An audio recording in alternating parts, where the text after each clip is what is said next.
Најпрво да ги соопштиме составите на двете екипи. За напредок ќе настапат Пашовски, Биканчевски, Дробаров, Најдовски, Баладжи, Степановски, Марковски, Вренцовски, Цветановски, Топеновски, Зекири. За гостинската екипа на 11 октомври од Прилеп ќе настапат Коруновски, Димитриовски, Данаилов, Лучевски, Обрадович, Велјановски, Петрески, Марковски, Ацевски, Рутевски и Гешовски. И почеток на надпреварот во Кичево. Први има Степановски за Цветановски. И понатаму Цветановски за топката, Цветановски за Степановски, Оли Степановски, удар на Степановски, 1:0. Одлично беше проигран Кирил Степановски. Напредок води со 1:0 во 20-та минута. Одлично изведена акција на домашните, се започна од Степановски, топката пристигна до Цветановски, до празно, ќе биде изведен овој удар. Велјановски во 16 гол напредок. Избива Дробаров, се уште опасно по гол на напредок. Удар на Ацевски, но топката само во рацете на Пашовски. 22. Цветановски, Дробаров. Одлично, Марковски, удар на Марковски, пречка! Одличен удар на Марковски, пречка, 32 минута од средовата. Одлично Марковски, ја погоди пречката. Напредок. Удар на Степановски. Степановски одлично, но само надградата на гол на 11 октомври. 45 минута е ова. Топка за Цветановски. Не стигна ова топка до Цветановски. Груп фаул таму на Ристе Марковски. Црвен картон. Црвен картон за домашниот Ристе Марковски. Чинам. Ова е 54-та минута. Оди Филип Најдовски, одлично пробива Најдовски.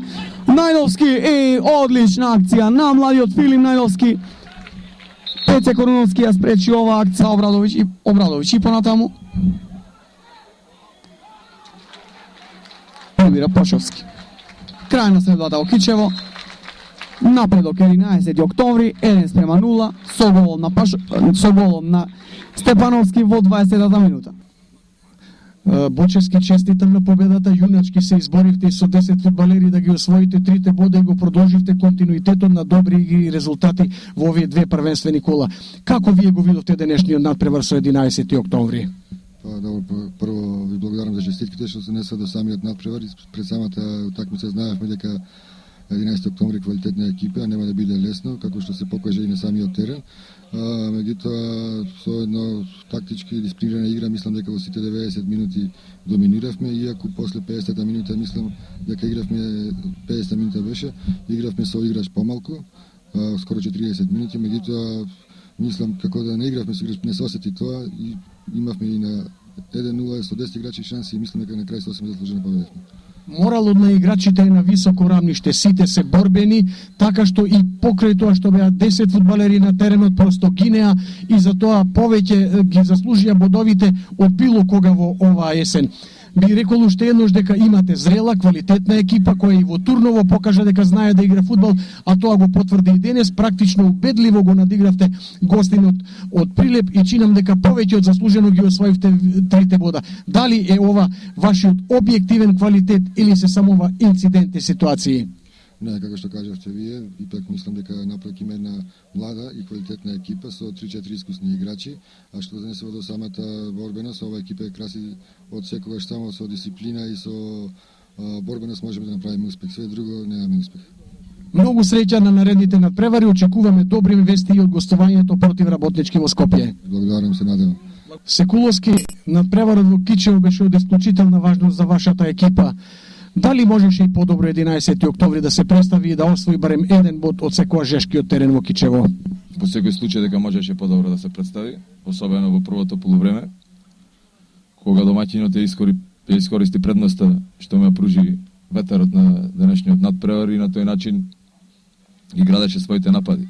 Ние во тој период одигравме навистина слабо, не можевме да ја развиваме нашата игра која што ја посакувавме. И од една полушанса примивме гол. Во второто полувреме тргнавме со сите сили да го смениме резултатот во надпреварот. Имавме неколку шанси за тоа, меѓутоа не ги искористивме. Моје мислење е дека се одрази тешкиот распоред оваа недела, 3 надпревари во една седмица, 3 тешки надпревари кои што ги одигравме, а кои што за 6-7 играчи во екипата представува огромен товар, бидејќи се физички не спремни на начин како што посакувам јас. Добро рековте, јас сум толку 10-12 дена во екипата, така што од првиот ден се потрудив да воведам некои нови принципи на работа. Јас, играчите се трудат тие принципи на работа и тој начин да го спроведат на терен, меѓутоа има некои работи кои што во овој клуб не се направиле кога требало да се направат. Така што сега нас ни останува, тоа го реков и јас и на почетокот, да се стегнеме до првата пауза која што е на 1 октомври, да се потрудиме да освоиме што е можно повеќе подови, а од друга страна да во тој период кога е паузата да се припремиме подобро и понатаму да освоиме повеќе подови. Многу среќа во наредните надпревари. Ви благодарам.